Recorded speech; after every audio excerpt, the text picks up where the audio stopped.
Who was your toughest opponent? Besides myself, I thought it was, he's my toughest opponent. Mike Tyson was feared across the entire boxing world during his prime. People didn't just see him as a champion. They saw him as a force of destruction inside the ring.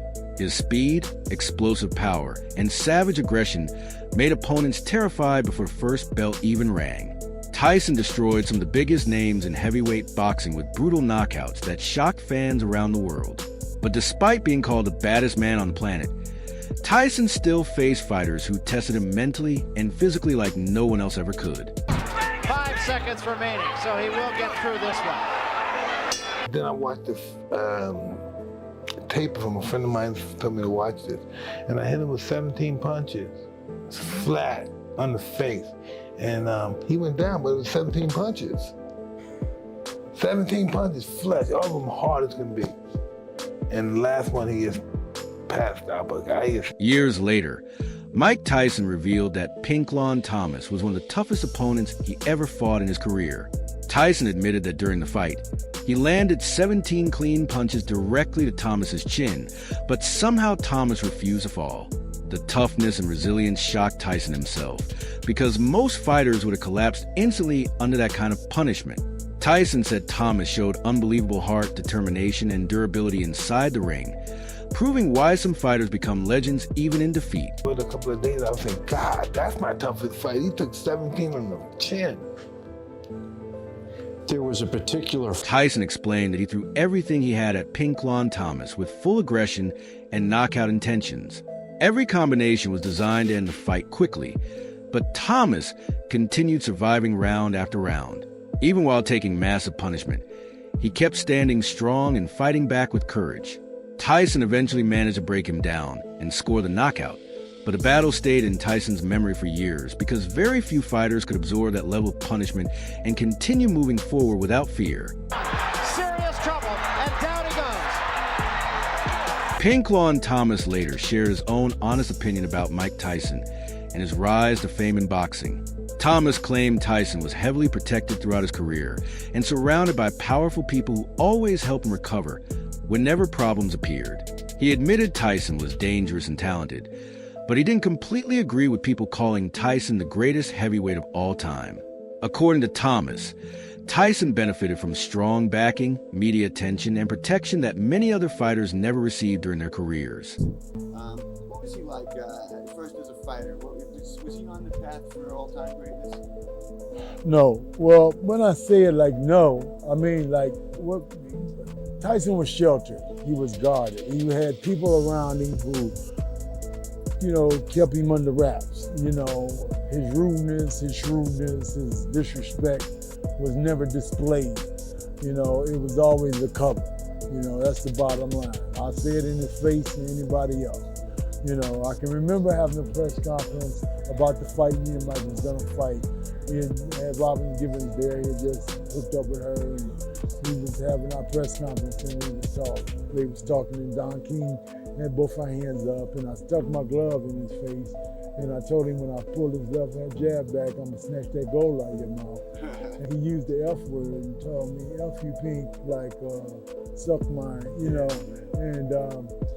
And the next day in the media was a story about me and my past history about using drugs in my lifestyle, and Tyson was glamorized. So they let him get away with so much stuff for so long that he just thought that it was built in. You know how it is. And then he eventually caught up with him, because what happened is that the people that he had around him, who was surrounding him, protecting him, either died or either was taken away from him, and he was out there on his own. Even though Tyson became one of the most dominant heavyweight champions ever, his career was not perfect. One of the biggest shocks in boxing history came when Tyson lost to Buster Douglas in Tokyo. The defeat stunned the entire sports world because nobody expected Tyson to lose in that fashion. Tyson later admitted the loss became a wake-up call that completely changed his mentality. Instead of giving up, he trained harder, focused more seriously, and rebuilt his hunger to become champion again. Tyson said the defeat made him mentally stronger and far more disciplined than before. Rather than destroying his confidence, The loss pushed him to return with greater motivation and determination. Tyson later captured world titles again, proving that even devastating defeats can create powerful comebacks. In 1990, you lost to Buster Douglas. Why did you lose that fight? Because Buster kicked my butt. That's all I could say. He got prepared for the fight. He fought the fight of his life. But this is what we talk about character and determination. I handled my loss. I came back and won the title 2 more times. You know, that doesn't mean I'm greater than him. That means I didn't give up. I didn't give up where some agree where he gave up. I wasn't gonna do that. And I realized when you come and you're not quitting, anything can happen. You know, he had one great night. That was a great night. I'm not taking anything away from him. I wish I won that night, but that turned out to be a good night for me because after that night, I became human. So there's a possibility I can get beat so that I can make more money. Now there's a possibility I could be beat so they're better on the guy. Because listen, because the reason why Buster beat me, because I knocked out everybody that Buster lost to and knocked Buster out. That's why. Mike Tyson has often spoken emotionally about his deep respect and admiration for Muhammad Ali. Tyson always viewed Ali as more than just a boxer. He saw him as a hero and inspiration. Tyson once admitted that watching Larry Holmes defeat an older Ali hurt him deeply on an emotional level. Tyson said he even cried while watching the fight because seeing his idol struggle inside the ring was painful for him. That emotional moment stayed in Tyson's mind for years and fueled a powerful desire to prove himself in the heavyweight division. The second I went to Albany and I saw this on movie screen, Ali fight Holmes, and Ali was getting the crap beat out of him for 10 rounds. And when they stopped, everybody was crying with me because we all got the movie theater, we went in the car, and 30-mile drive, we didn't say one word. As Tyson's career continued growing, he searched for the toughest challenges possible and destroyed many elite opponents with terrifying aggression. Tyson became famous for his relentless pressure, unbelievable hand speed, and devastating knockout power that overwhelmed fighters before they could even react properly. Tyson explained that much of his motivation came from emotion and his respect for Muhammad Ali. He desperately wanted to prove himself as one of the greatest fighters in boxing history and carry on a legacy of heavyweight greatness. He said, you know you gotta revenge Ali, right? I said, yes. Wow. I was only 14, they put all that on me. You know you gotta revenge him. So Ali was like a hero to you? Big time. When you beat Larry Holmes, was that a revenge for Muhammad Ali? Well, I believe it was. For me, it was. I don't know how Ali felt about it, but I felt like I got vengeance still. Even though that was just a childhood prophecy for me. I don't know, it made me feel like I was somebody that did that. I helped Ali. Like Ali needs help, I helped Ali. So I can make myself big in my own mind, I guess. In the Holmes fight, that was the only time Holmes was knocked out in 75 fights, and you did it.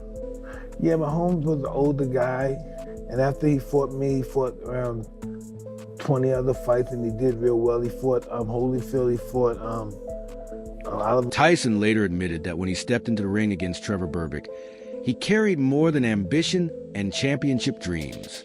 Tyson carried emotional pain, anger, and a strong desire for revenge connected to Muhammad Ali's suffering years earlier. Tyson said he wanted to honor Ali in his own way by becoming the youngest heavyweight champion in history. That emotional fire pushed him to train harder than ever before and fight with unmatched aggression and intensity once the bell rang. He was the last person to fight Ali, and he hurt Ali very bad. When you fought him, was there any revenge? 100%, yes, no doubt about it. I was going to kill him. You know, I saw the way he was hitting Ali really hard with everything he had. Ali didn't have nothing left. He was trying to kill him. I said, oh, I can't wait till I get him. Him and Larry Holmes. Him and Larry? Yeah. His nephew, did you know that his nephew killed him? I heard the story. It was some kind of beef over property, I believe. That's what I hear through the neighborhood, all the people that know him, know me, and I heard it was over property. And I don't know what went down, but my experience with Mr. Trevor Berbick and people, he was kind of like a bully, tough guy. So you gotta be careful. You're a fighter and you're a tough guy. The odds of you living long is just not good. It's bad enough that you're a boxer, or a tough guy. Now you're both of them. Yeah, you're not gonna. Mike Tyson entered his fights against Evander Holyfield as a heavyweight champion and one of the most feared men in sports. However, things did not go according to Tyson's plans. Holyfield used smart tactics, timing, pressure, and physical strength to slowly take control of the fight. Tyson struggled to find his rhythm because Holyfield constantly pushed him backward and refused to fear his power. When they met again in their 1997 rematch, expectations were massive around the world. But instead of becoming another classic battle, the fight turned into one of the most controversial moments in boxing history. Holyfield once again frustrated Tyson with aggressive clinches and clever movement, causing Tyson to become emotional and unsettled inside the ring. People have paid me money to take pictures biting their ear.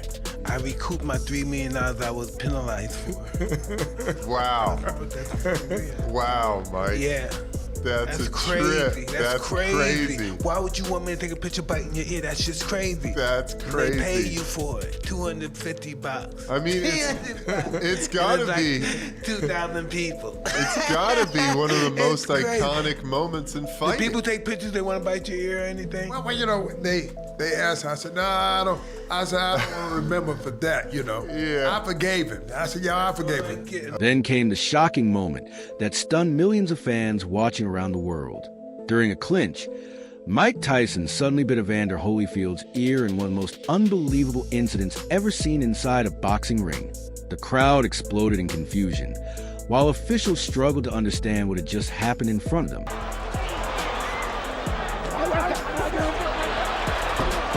The incident instantly created chaos inside the arena and massive backlash across the boxing world.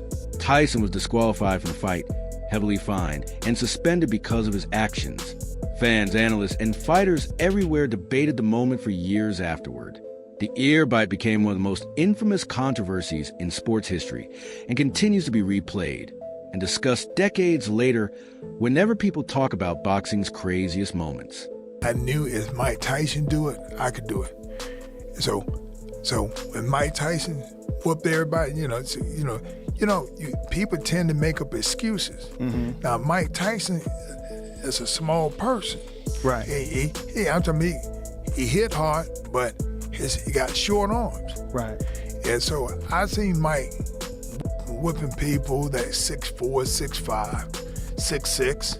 Mm-hmm. They outweigh him by 20, 30 pounds. He beat the daylights out of him. Right. I figured if Mike could do it, I could do it. So that gave you inspiration. That gave me inspiration. My whole thing is that,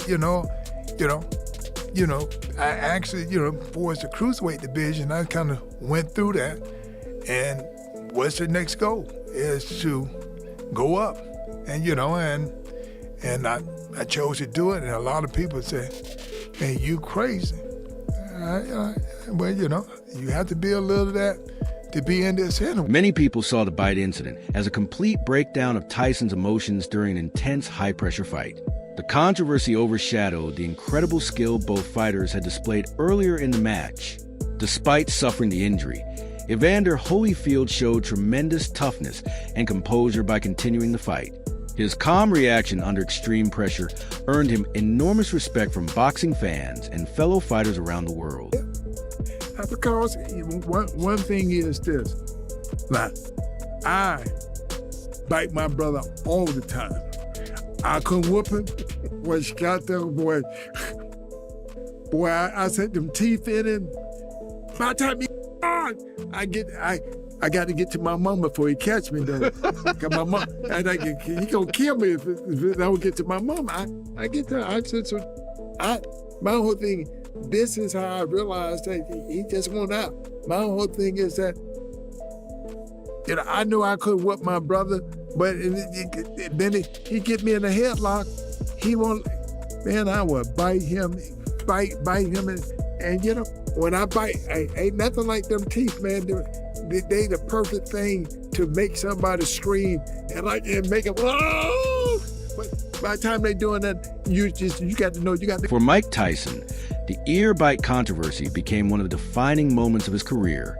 No matter how many championships he won or knockouts he delivered, the incident followed him for years afterward. Even today, the moment remains one of the most talked about events in boxing history, representing both the intensity and unpredictability of heavyweight boxing during its most dramatic era. At that one, at that bite. Now here's the bite. Keep your eye on. Evander Holyfield later spoke openly about the infamous moment when Tyson bit his ear during their rematch in 1997. Holyfield admitted he felt shocked, angry, and frustrated because the fight had become completely chaotic. However, as time passed, Holyfield chose forgiveness over hatred. He explained that holding on to anger would only damage his own peace of mind. Eventually, Holyfield forgave Tyson completely and moved on from the controversy with maturity and respect, showing the world his strong character outside the ring as well. I hear her walking, boom, boom, boom, boom. So I act like I was asleep. And she turned on the light and I know she had to be holding her hand on her hips. And she's just looking. And I'm wondering, when is she gonna leave? My eyes started blinking and she said, boy, you don't open them eyes, I knock them eyes in your head. I opened my eyes. I said, ma'am? She said, what's wrong with you? I said, I just don't feel good, mama. She said, you know that's not the answer. And she put her hand on her hips and she said, who won that fight? Oh, no. When she said that, I realized that, if you lie to my mama, it ain't over then. Mike Tyson has also shared stories about a 10th Street confrontation with former boxer Mitch Green in New York.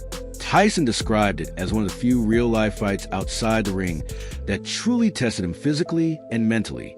Tyson always considered Mitch Green one of the toughest and most unpredictable men he had ever encountered. According to Tyson, the argument quickly escalated into a violent street fight with no rules, no referee, and no preparation.